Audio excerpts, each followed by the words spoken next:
Assalamualaikum warahmatullahi wabarakatuh. Alhamdulillahi rabbil alamin. Assalatu wassalamu ala asyrafil anbiya'i wal mursalin sayyidina wa nabiyyina wa maulana Muhammadin wa ala alihi wa ashabihi ajma'in, amma ba'd. Syukur alhamdulillahi rabbil alamin, kita panjatkan kepada Allah Subhanahu wa taala dengan segala limpahan nikmatnya yang kita rasakan dan kita terima hingga pada detik ini. Salawat serta salam senantiasa pula kita haturkan ke haribaan junjungan kita Nabi besar Muhammad sallallahu alaihi wasallam beserta para keluarga beliau, para sahabat, pengikut beliau la yaumil qiyamah. Amin Allahumma amin. Jamaah rahimakumullah, alhamdulillah kita telah menyelesaikan daripada kewajiban kita salat fardu subuh. Mudah-mudahan diridhai dan diterima oleh Allah Subhanahu wa taala. Kembali kita lanjutkan dengan ta'lim majelis ilmu yang alhamdulillah telah berhadir dan menyampaikan yang terhormat guru kita Ayahanda Kiai Haji Ahmad Iskandar As-Sadiq. Baik, untuk memulai dan mengambil barakah daripada majelis kita awali dengan sama-sama membaca Ummul Quran. Al-Fatihah. A'udzubillahi minasyaitonir rajim. Bismillahirrahmanirrahim. Alhamdulillahirabbil alamin arrahmanir rahim maliki yaumiddin iyyaka na'budu wa iyyaka nasta'in ihdinas siratal mustaqim siratal ladzina an'amta 'alaihim ghairil maghdubi 'alaihim waladdallin. Lanjut kepada guru, disilahkan.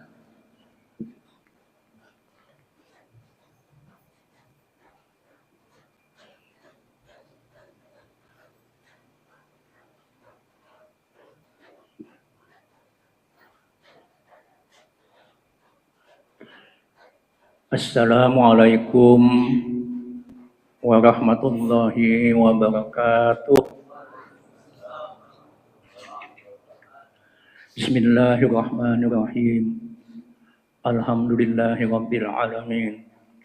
Wassalatu wassalamu ala asyrafil anbiya wal mursalin wa ala alihi wa sahbihi ajmain. Subhanaka la ilma lana illa ma 'allamtana innaka antal alimul hakim.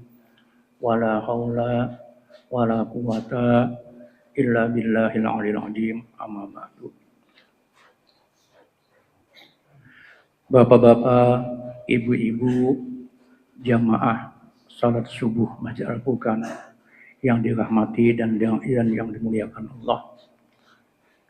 Marilah kita senantiasa bersyukur pada Allah Subhanahu wa taala yang telah banyak memberikan nikmat kepada kita, kemudian memberikan kesehatan kepada kita, kemudian yang paling utama kita tetap dipeliharakannya iman dan Islam kita. Kemudian salawat dan salam mudah-mudahan dilimpahkan keharibaan baginda Rasulullah Sallallahu Alaihi Wasallam dan juga kepada keluarga serta sahabat beliau sekalian. Bapak-bapak, ibu-ibu, hadirin hadirat sekalian rahimakumullah. Ulun tak bertakun lah. Apa bedanya Quran lawan Quran? Bu? Beda kada, Bu? Beda. Alhamdulillah 100. Kalau pian menahan berbeda, di mana bedanya?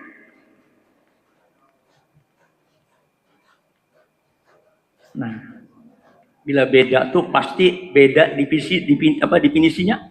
Itu mengetahui. Karena definisi itu batasan sesuatu kan. Dan harus bulat definisi itu. Jadi kadang-kadang yang keluar dari situ itu definisi. Ada lonjong-lonjongnya lah. Jadi Quran tuh ini bulat dua, Quran tuh ini bulat dua. Nah, kita mendefinisikan itu yang penting. Ada orang yang kadang mengerti perbedaan Quran Al-Quran lawan Quran. Ini ada kisah dulu semua lah. Kita zaman tahu ini ada lagi lah nang upo nang tajuru ilat tuh lagi lah. Bari gulung budak timbako dijuluki lah. Ada lah ini ada lagi lah. Rokok tajuru ilat katanya timbakonya bercukai. Ada yang belempeng, ada yang pakai emas lah. Nah, itu kita. Zaman bahari itu kesahnya ke apa? Kehabisan kertas rokok ada lagi. Timbang banyak. Nah, dia bingung kan? Ada. Lalu si A tadi lihat si Gulak tuh tidak asik gua kok. Ini bisa nih tuh pengen dulu bilang tuh lah. Duduk. Lalu si A itu takut Gulak. Pian nih tidak asik gua kok. Orang lain ada yang kau gua punya habisan kertas rokok. Jadi sini aku kertas koran. Aku koran pakai koran di sini lah. Pandangan si A tadi kertas koran. Wah, kalau itu gampang aja, banyak isi koran di rumah. Wah lah. Nah, lu asik juga buat di rumah buat kok. Diambil selembar lah, digiling, dibakar. Ini rokok tadi Pak. Setengah bulan doa asik aja, ada bingung lagi ini ada rokok sudah diubah kan. Tapi koran dulu lah. Tata mulan julak tadi. Kisah alhamdulillah julak kayak lu. Pun 4 juz sudah habis ya. 4 juz habis. 4 juz dibaca, sekarang 4 juz dibakar gitu lah. Itu karena ada mengerti batasan mana Quran, mana Quran. Ulun hari ini mengulang yang tahun lalu aja tentang definisi Al-Quran itu aja lah. Nah, ulang tadi kan Quran 2 kita bahaskan, tapi ini tadi malam itu dikupas sampai ke kulit-kulitnya habis. Ulun bagian luar-luarnya aja. Nah. Memang banyak ulama tafsir itu menerjemahkan, mendefinisikan Al-Quran. Nah, Hasbi Asidiki lain, si Asy lain lah, Sihab lain, macam-macam. Tapi hakikatnya sama. Definisi itu bulat, tidak lonjong. Nah, jadi tidak ada yang keluar dari batasan Al-Quran itu. Nah, salah satu di antaranya yang ulun ingat, ini Osman sudah lagi awal kuliah bahari kan, pengantar ilmu tafsir dengannya. Al-Quran huwa kalamullah alladzi nazzala bihi ruhul amin ala qalbi rasulillah bi al-qadhil arabiyyah liyakuna hujjatan lil rasul ala annahu rasulullah wa dusturan linnas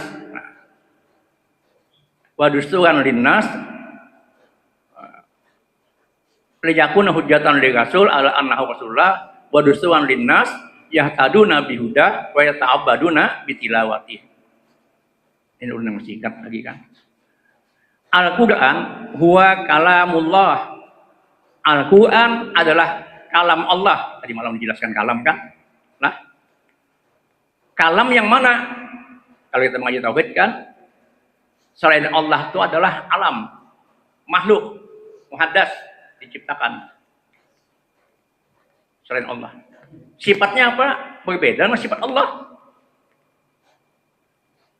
Maka itu dalam ilmu tauhid itu ada kan misalnya muhalafatuhu lil. Bu, ingatlah Bu.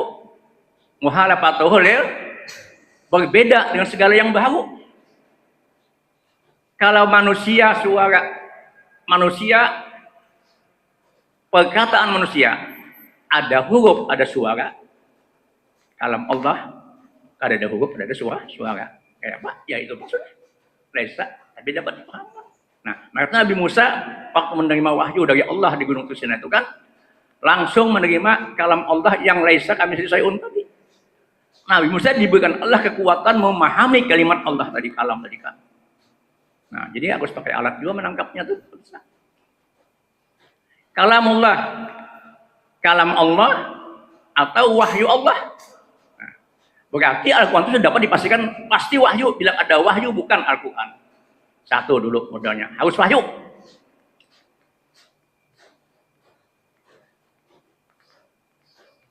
Lalu wahyu yang mana? Apakah semua wahyu itu Al-Quran? Belum tentu. Ada lagi batasannya. Jadi tidak semua wahyu itu Al-Quran. Alladzi nazzala bihi ruhul amin ala qalbi rasulillah. Nah, yang Allah turunkan melalui perantaraan malaikat Jibril atas diri Rasulullah. Oh, berarti ada proses yang membawa Jibril dititipkan kepada Nabi Muhammad sehingga sudah dapat dikeluarkan. Kalau wahyu yang sampai lawan Nabi tanpa Jibril bukan Quran.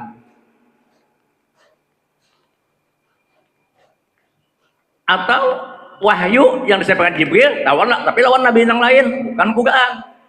Sampai istilah kelihatan kebatasan Quran kelihatan sudah kan. Jadi bau nyaman Quran kalau kalam Allah itu disampaikan malaikat Jibril kepada Rasulullah. Nah, sudah kelihatan batasannya. Bi al-fadhil Arabiyah dengan bahasa Arab.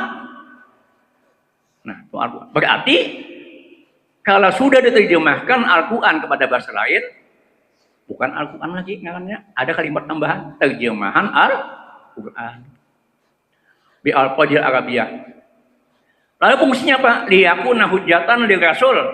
Al-Quran tadi menjadi hujjah, keterangan, mukjizat tentang kebenaran Nabi Muhammad itu sebagai Rasulullah. Bukti, mukjizat. Jadi kalau namanya mukjizat itu dapat diyakini tidak akan ada orang membuat tandingan Al-Quran. Bila ada sampai sekarang yang mencoba-coba buat tandingan, itu adalah dusta. Karena yang namanya mukjizat itu tidak akan mampu ada buat tandingan mukjizat. Dan mukjizat tidak dipelajari, tidak dikehendaki, Allah langsung berikan karena ada kepentingan. Misalnya melawan musuh, ada kelebihan-kelebihan kan itu nama mukjizat. Liyakuna hujjatan li Rasul sebagai bukti, alasan kebenaran tentang Nabi kita sebagai Rasulullah. Wadustuan dinas. Nah, jadi Al-Quran yang mukjizat tadi fungsinya lagi apa? Dusturan, undang-undang dalam kehidupan manusia. Oh, berarti mengatur kehidupan manusia. Berarti dalamnya penuh dengan aturan-aturan. Halal, haram, perintah, larangan, macam-macam itu lengkap misalnya karena dusturan dinas. Bukan hanya orang yang beriman saja, semua manusia diatur oleh Al-Quran. Cuma ada yang memakai, ada yang enggak ada. Ada yang beriman, ada yang enggak ada, itu aja. Semuanya terkena sasaran Al-Quran.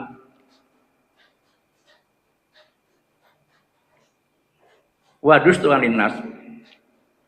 Yahtaduna bihudah, sehingga dengan ini undang-undang tadi manusia mendapat petunjuk dengan petunjuknya Al-Quran. Al-Quranlah menerangkan jalan kita, mana yang benar, mana yang salah. Maka itu disebutkan Al-Furqan. Quran itu pembeda yang hak dengan yang batil. Jadi kita mengetahui. Jadi kalau hendak mengetahui hakikat sesuatu, baik buruknya, benar salahnya, kembalikan kepada Al-Quran. Kalau baik merupakan sampai kiamat baik, kalau buruk sampai kiamat tetap buruk. Nah, itu Al-Quran. Bukan baik buruk pertimbangan akal manusia, itu sifatnya relatif. Pahadangan sementara aja. Hari ini kita baik, perkataan menilai, esok ada baik, udah kita juga toh. Udah kita juga, dia undang-undang buatan manusia.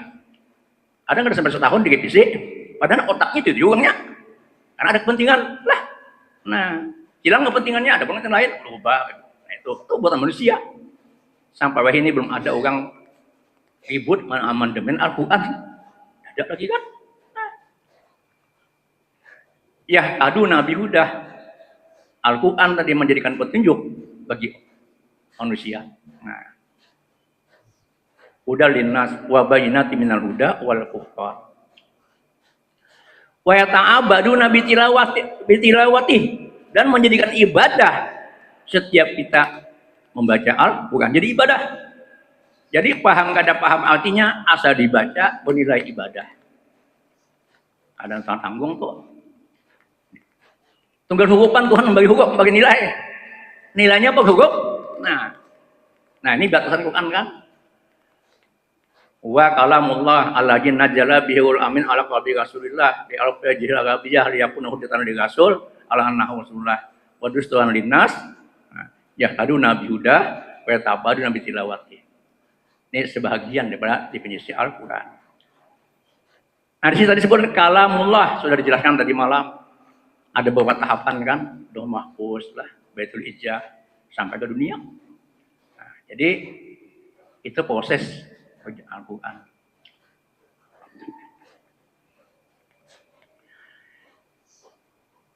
Diturunkan melalui Nabi. Melalui apa dengan perantaraan Jibril kepada Rasulullah. Adalah wahyu Allah yang langsung lawan Nabi tanpa Jibril. Bu, adalah Bu. Ada kada? Apa misalnya? Tadi ada kan? Coba ada kan? Ini talingan ibu binatang salah sedikit sudah. Ada kada bu? Kada ada. Contohnya apa? Hadis si lah. Nah itu kalam Allah. Tapi tanpa melihat Jibril, maka itu redaksinya lewat lisan Rasulullah. Hakikatnya lagi adalah sabda-sabda Rasul adalah wahyu Allah. Itu hakikatnya lagi. Kenapa? Dalam Quran disebutkan wa ma yantiqu 'anil hawa in huwa illa wahyu yuha.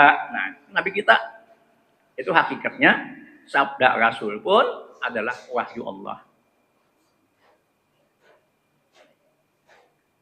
Wa ma yantiqu 'anil hawa, nabi tidak berbicara menurut hawa nafsu. Ada kayak kita. In huwa illa wahyu yuha, melainkan apa yang diwahyukan Allah kepadanya. Berarti ucapan nabi itu wahyu. Wahyu dua, tapi bukan Al-Quran. Karena lepas definisi tadi kan, lepas definisinya tanpa pengantaran malaikat Jibril. Wahyu dua. Nah, tapi bukan Al-Quran.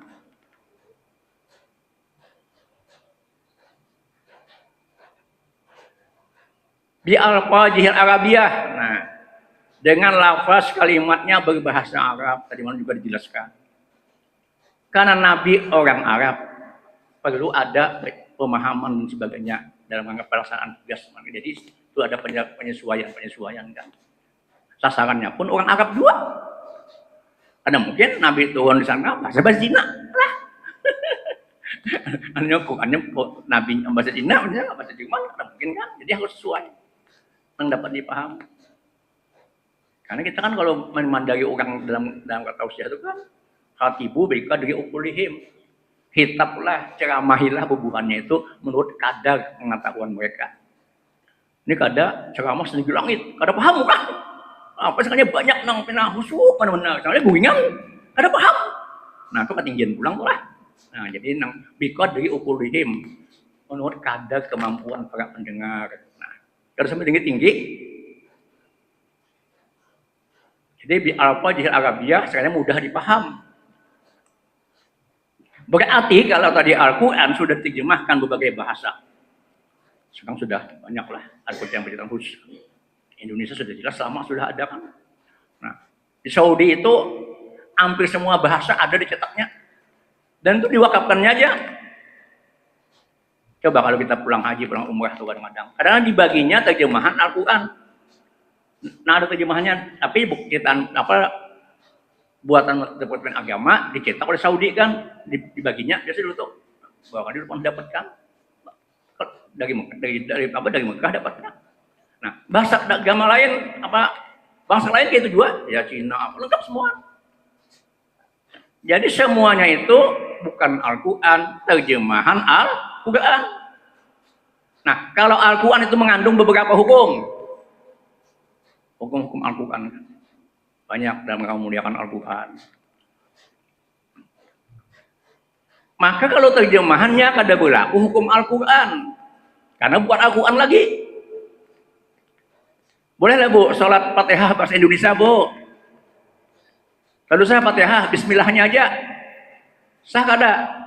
Oh pintar sudah, pintar ibu-ibunya sudah. Mohon siap Jumat baca Quran di sini. Jadi harus kembali kepada teks aslinya. Kada berlaku hukum Al-Quran. Tapi jangan jual kada berlaku hukum Al-Quran disia-siakan. Karena isinya kan kandungan nasihat Tuhan kita. Kalau Al-Quran kita misalnya berwudu memegang, itu kada berwudu lagi. Kenapa? Karena sudah bukan Al-Quran lagi kan. Maka tadi mengatakan apabila Al-Quran itu bergabung lawan terjemahnya dengan bahasa lain, apabila presentasinya banyak huruf lainnya pada Qurannya, itu kita boleh kada berwudu lah. Nah, kitab Quran lah. Terjemahan Al-Quran boleh kada berwudu kita megang. Nah, karena sudah tidak berlaku hukum Al-Quran. Jadi jangan nanti kita sholat aliran baru bahasa Indonesia. Dulu pernah dulu, dengar dulu. Dengan nama Allah yang Maha Pengasih lagi, penyayang. Ayo. Maka banyak pengikutnya tuh lah. Nah, kayak itu kajian lakas banyak pengikut tuh. Apa itu penyakit kol? Bi al-fajr Arabiyah. Liyakuna hujatan li Rasul. Al-Quran itu sebagai tanda, bukti, alasan, keterangan, kebenaran Rasulullah SAW. Buktinya sampai sekarang belum ada lagi orang yang mampu membuat tandingan Al-Quran. Merubah ada sedikit sudah cepat ketahuan. Ya berarti ini pakai alat lah. Dulu otak manusia ada tim pentasnya Al-Quran kan, langsung kelihatan. Meninggalkan hurufnya power sebutin ketahuan. Nah, nya kalau dalam bahasa Arab itu kan kalau jamak itu kan pakai alif di ujung. Pahala, pa'alu lah. Ada waw, ada alif kalau. Kita tinggal alif itu sebutin. Alif, anak alif itu kan terbaca ada. Cuma umpat pada kayaknya alif jamak itu kan dalam bahasa Arab tuh. Di Quran tuh ada banyak. Kita tinggal alif sebutin itu ketahuan itu. Karena ada kan oleh tim kan. Mukjizat. Oleh sebab itu Al-Quran dijatuhkan sekaligus. Al-Quran yang sebagai mukjizat tadi diturunkan dalam waktu 23 tahun secara berangsur-angsur. Apa berangsur-angsur? Kalau bahasa Inggrisnya tunggal digitan. Tunggal digitan. Sesuai kepentingan. Hikmahnya apa? Menyesuaikan lawan situasi kondisi dan menyesuaikan dengan tuntutan. Turun Quran, ada tuntutan, turun Quran, ada pertanyaan, turun Al-Quran. Ya macam-macam lah. Atau belakangnya yang jelas menyesuaikan lawan kondisi tuntutan. Kalau Al-Quran ada sekaligus. Maka itu ada tahapan. 13 tahun di Mekah belum menyinggung soal hukum-hukum agama. Kan tuntutannya lain. 13 tahun di Mekah hampir belum ada menyinggung hukum-hukum halal haram. Yang ada masalah akidah, tauhid, keimanan. Maka itu salah satu ciri Al-Quran yang diturunkan di Mekah tahun Madinah itu ada sedikit beda. Nidaatil Qurannya, panggilan Al-Qurannya. Karena di Mekah itu ajakan Rasulullah mengajak orang yang beriman, berarti hasilnya orang kafir supaya beriman. Berarti sasaran objeknya Al-Quran adalah manusia. Yang namanya manusia macam-macam barang tuh, namanya berhala, menyembah matahari, menyembah macam-macam tuh. Manusia tadi, itulah sasaran Al-Quran waktu itu. Disuruh beriman, meninggalkan ibadahnya yang telah dahulu. Maka itu kalimatnya Pak, ya ayuhan nas. Nah, salah satu cirinya, wahai manusia, pasti di Mekah turunnya tuh pada Madinah. Ya ayuhan nasu ubudu rabbakum. Sembahlah Tuhan kamu. Nah, ciri Al-Quran di Mekah. Ya ayuhan nas. Lebih banyak kalimatnya ya ayuhan nas panggilannya. Di belakangnya pasti menyebut masalah akidah, ketuhanan.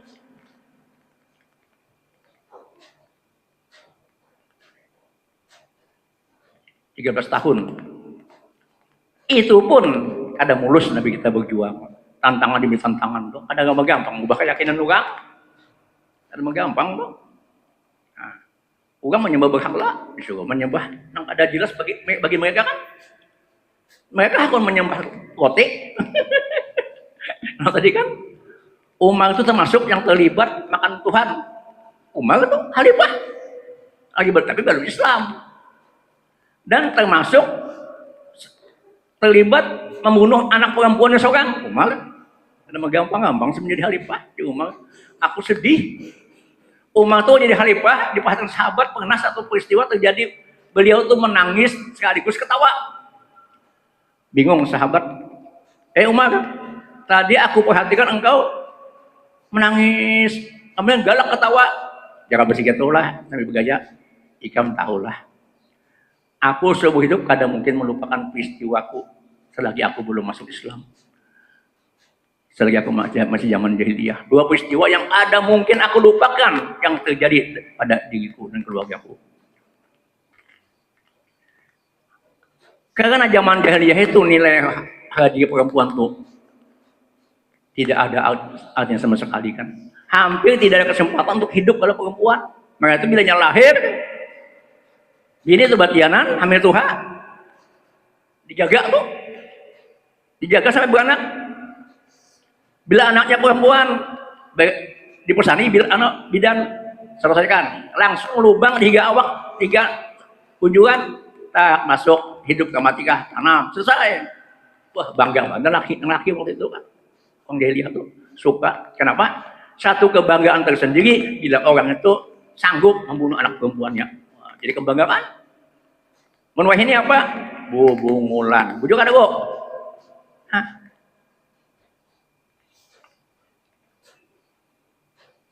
Umar terlibat di situ kan. Siapa kada menangis di Umar kan? Waktu mencangkul tanah, siapa wakannya jangkut Umar kena turun anduk kan. Bet untung lubangnya ditimbai. Kuyak timbun terus nih mati. Siapa yang kada menangis teringat peristiwa itu? Aku waktu jahiliyah, bapak kejamnya aku di Umar.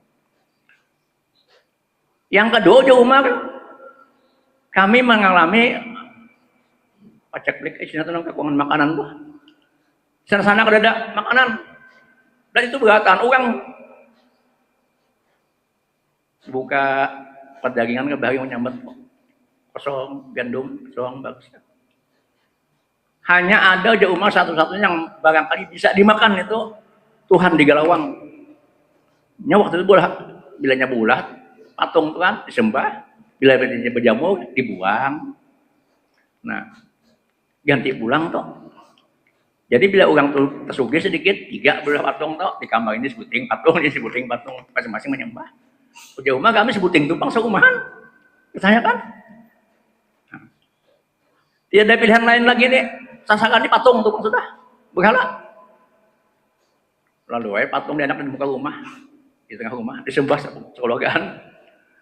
Wahai Tuhan yang sekalinya kami minta maaf, yang sekali ini jangan.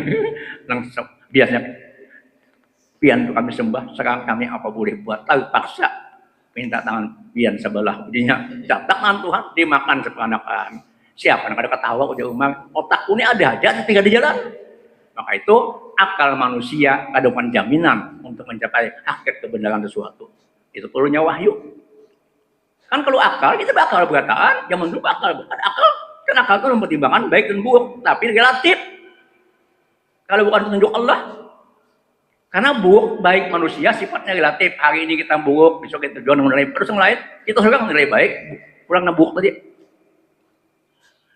Tergantung waktu dan tempat. Hari ini kita menilai baik menurut akal kita, didukung oleh kawan-kawanan.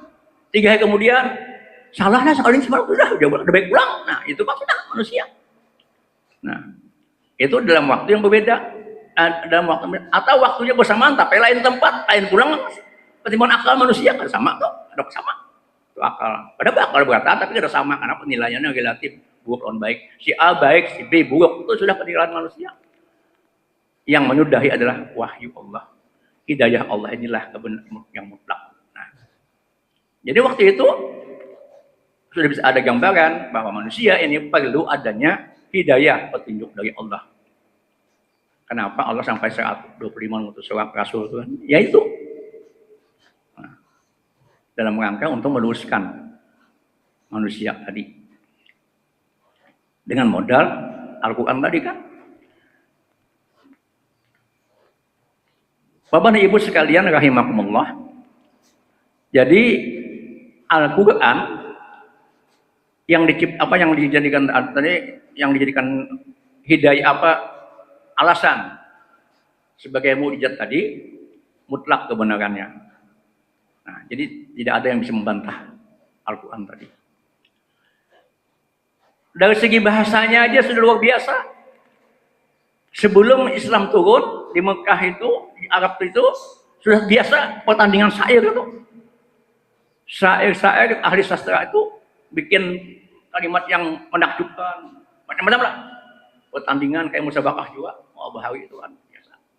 Turun Al-Quran, mereka lemah, tidak bisa menandingi Al-Quran. Mereka kagum dengan bahasa Al-Quran, kagum, walaupun nggak ada beriman. Pernah terjadi peristiwa seorang jahiliyah, Abu Jahal, Abu Sufyan, Ahnas bin Syarik 3 ini sama-sama musuh Nabi nih, musuh utama Nabi. Bertiga ini sudah sepakat, enggak jauh waktu betapa. Kompak. Tidak akan terpengaruh ajakan Muhammad kita. Kayak apapun tahan terbujuk, kita tetap bertahan dalam keyakinan kita. Wah, ya. Buat perjanjian. Pada suatu hari Nabi kita membaca Al-Quran di rumah Arqam dengan suara yang indah, yang lembut, yang sahdu. Rupanya bacaan Nabi tadi terdengar oleh yang bertiga tadi dalam rumah yang berlainan, berbeda. Sebelah barat, sebelah timur, sebelah utara, masing-masing tuh. Abu Jahal sebelah barat nyanyi, sebelah utara Abu Sufyan, Ahnas bin Syariq sebelah timur, sebelah kanan, lain-lain. Ketiga-tiganya mendengar tengah malam Nabi kita membaca Quran dengan suara yang merdu, yang menyentuh hati nurani kan. Hati. Terbangun bertiga tadi. Ya Abu Jahal, beliau ada beriman. Alangkah indahnya suara Muhammad. Ia mengerti pulang bahasa Arab kan? Begini ya paham. Aduh, inilah alangkah indahnya. Ya Abu Jahal rasanya ini kada puas nih, enggak ada bapak nih, baik udah pakai mic lah, seadanya aja mendengar. Kira-kira aja Abu Jahal kawan-kawan berdua tuh nyanyak menduing nih, ketiganya nih. Nah, jika salah kok, bagaimana berjalan menuju rumah Arqam tadi, menempel ke dinding tawing nah tadinya, nah asing dengarkan. Aduh indahnya, Ustaz. Apa jangan itu Al-Quran. Dia ada Al-Quran, ada kan lagi kan Al-Quran yang kan.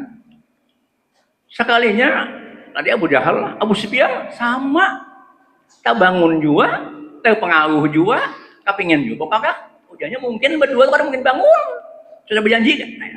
Aku aja bangun juga jalan. Untungnya ada pertemuan sini. Rumah Arqam ini kan di segi yang betul, sebelah sini Abu Jahal, sebelah sini Abu Sufyan kan pengetahuan kada. Mereka di sana. Ahnas bin Syariq pang juga kayak itu juga. Di sudut lain lagi kada pertemuan bertiga. Sampai tuntung Nabi kita selesai membaca Al-Quran, bubar itu hanya ketemu bertiga ketemu. Berarti tiwasan. Ada apa? Pokoknya berarti tiwasan sih bang. Menyalahkan nang siku pada kawal juga, soal salah juga. Akhirnya Pak kita berdamai aja lah ya. Kita berdamai aja. Yang penting rahasia jangan dibuka. Jangan ini supan kita nih, supan kita. Kita ini kan tokoh apa? Tokoh jahiliyah lah tokohnya kan. Pemuka masyarakat. Ketahuan supan kita, supan. Kompak ayo bertiga berjanji, pokoknya malam besok jangan terulang lagi. Sekarang malam besok kambuh pulang penyakit. Sama kan dia peristiwanya dua. Sama. Tetamu pulang di luar, petiwasan pulang. Nah, udah bujak menang sekali ini kita ini kata kawan ini bahaya kita ini udah bujak nih. Oke ini. Kan takutan dapat petunjuk takutan. Tapi sudah terpengaruh oleh Al-Quran. Kita ubah strategi kita. Kalau semalam kita going di rumah masing-masing, yang kedua kita misalnya lah apanya sudah berjanji juga kan. Sekarang malam kaina kita guring sarumah berkumpul. Berkumpul sarumah. Nah, kada apa lagi tuh. Akhirnya apa yang terjadi? Sarumah tadi tiganya sampai subuh ada berguringan. Abu Jahal nak guring takutan kalau berdua tuh ke situ. Abu Sufyan nak guring takutan pulang kalau berdua tuh ke situ. Ahmad bin Syariq pun demikian. Akhirnya kada berguringan lagi. Lihat betapa mereka itu mengakui keagungan Al-Quran, keindahan Al-Quran kan. Nah, apalagi wah ini kan kalau kita mengenai lagu-lagu yang indah, yang anu kan macam-macam lagu macam apa, ada dengaran yang lagu-lagunya lah, nah, begini aja kan. Jadi Al-Quran adalah kitab suci kita umat Islam yang patut kita pertahankan, patut kita amalkan. Nah, kalau selawat kita membaca kada mengerti maksudnya dapat pahala. Karena di Al-Quran itu di selawat itu ada ancaman, kada ada perintah larang ada. Biar dibaca pahala. Karena itu mendoakan Nabi aja. Di Quran hati-hati juga kita. Kita membaca Al-Quran, khawatir kalau pegawaian kita bertentangan kita baca. Nah, karena di kondo ada mengandung hukum, perintah larangan, hati-hati itu. Lo ingat ceramah Guru Basit kan? bahit lah, yang dibegabai. Kalau ada orang ahli maksiat inilah dipertimbangkan mana baiknya itu suruh baca Quran, baca salawat. Amun aku sini suruh baca salawat ya, ada anuannya, ada rintangannya. Pahala aku sudah dapat. Masalahnya dosanya itu kan bisa insya Allah diampuni aja dengan berkat salawat. Tapi kalau Quran sih dia hati-hati, bisa menambah dosa kalau pekerjaannya gak sesuai lawan Quran yang dibacanya. Nah, jadi hati-hati juga kita lah. Nah, terus orang dibaca, yang dilarang main judi, ini tukang judi misalnya, yang dibaca ayatnya ayat larang judi misalnya kan. Nah, minuman keras misalnya kan, innamal khamru wal maisir wal ansab azlam rijsun min amali syaitan. Bagus lagunya lah. Nah, yang kadang-kadang mengerti lagu makna itu kadang-kadang lagunya mentereng ke atas, oh, padahal ajab artinya, siksa artinya, tapi dibaca dengan gembira. Nah, itu gak ada salah juga tuh kan. Jadi kalau bahagia itu kan sedih-sedih juga, gembira juga lagunya karena. Jadi aku tuh banyak lagi yang pelengkap-pelengkapnya. Kalau selawat, silakan yang kita baca. Karena selawat tidak mengandung hukum-hukum agama lah. Hanya perintah aja. Sallu alaihi wasallimu taslima. Nah, kemudian ya tadu Nabi Huda sudah jelaskan tadi, manusia dapat tunjuknya Al-Quran. Halal udah Quran, halal udah kita. Banyak punya apapun Quran itu udah menurut kita kan. Nah, ya tadu Nabi apa? Wa ta'abbadu Nabi tilawati, menjadikan ibadah bagi kita yang membaca Al-Quran tadi. Ya, tadi kan artinya membaca Al-Quran, kalau mau tahu maknanya tetap kita dapat pahala. Satu huruf 10 pahala, alif lam mim 3 huruf 30 pahala. Nah, kalau bisa rumah tangga kita itu dihiasi dengan Al-Quran. Zainu buyutakum bisolah wa tilawatil Quran. Hiasilah, sinarilah rumah tangga itu dengan kegiatan sholat dan bacaan Quran. Jangan sampai rumah tangga muslim itu sholatnya kan terlihat. Apalagi Qurannya misalnya lah. Sholat enggak?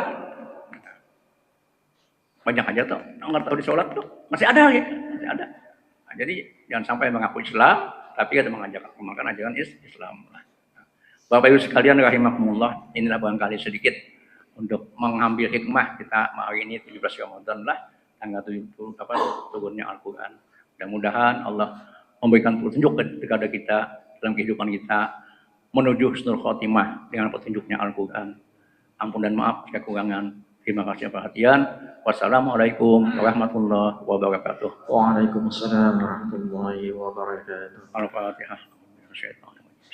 Alhamdulillahirabbil alamin. Iyyaka na'budu wa iyyaka nasta'in.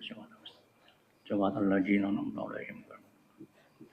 Bismillahirrahmanirrahim. Alhamdulillahirabbil alamin. Wassalatu wassalamu ala asyrofil anbiya wal mursalin wa ala alihi wa sahbihi ajma'in. Allahumma inna nas'aluka ridhaka wal jannah wa na'udzubika min sakhatika wan nar. Allahumma innaka afuwwun karimun tuhibbul 'afwa fa'fu 'anna bi rahmatika ya arhamar rahimin. Allahumma inna nas'aluka husnal khatimah wa na'udzubika min su'il khatimah. Allahumma arhamna bil Qur'an waj'alhu lana imama wa nuran wa hudan wa rahmah. Allahumma dzakirna minhu ma nasina wa 'allimna minhu ma jahilna. Warzuqna tilawatahu ana al-laili wa an-nahar. Waj'alhu lana hujjatan ya maulana ya rabbal alamin. Wa sallallahu ala sayyidina Muhammad wa ala alihi wasallam. Walhamdulillahil alamin. Taqabbalallahu minkum. Minna wa minkum taqabbal ya karim. Alhamdulillahirabbil alamin. Demikian tadi kita dengar bersama ilmu hasanah, ilmu yang bermanfaat terkait dengan Al-Quran untuk kehidupan kita. Terima kasih kepada guru kita yang telah menyampaikan ilmu. Mudah-mudahan menjadi pembelajaran bagi kita dalam keseharian. Jemaah rahimakumullah, insyaallah untuk menyampaikan kuliah subuh besok Bapak Dr. Haji Syarifuddin MAG. Alhamdulillah, mari kita tutup majelis kita dengan ucapan hamdalah. Alhamdulillahirabbil alamin. Akhirul kalam. Wassalamualaikum warahmatullahi wabarakatuh.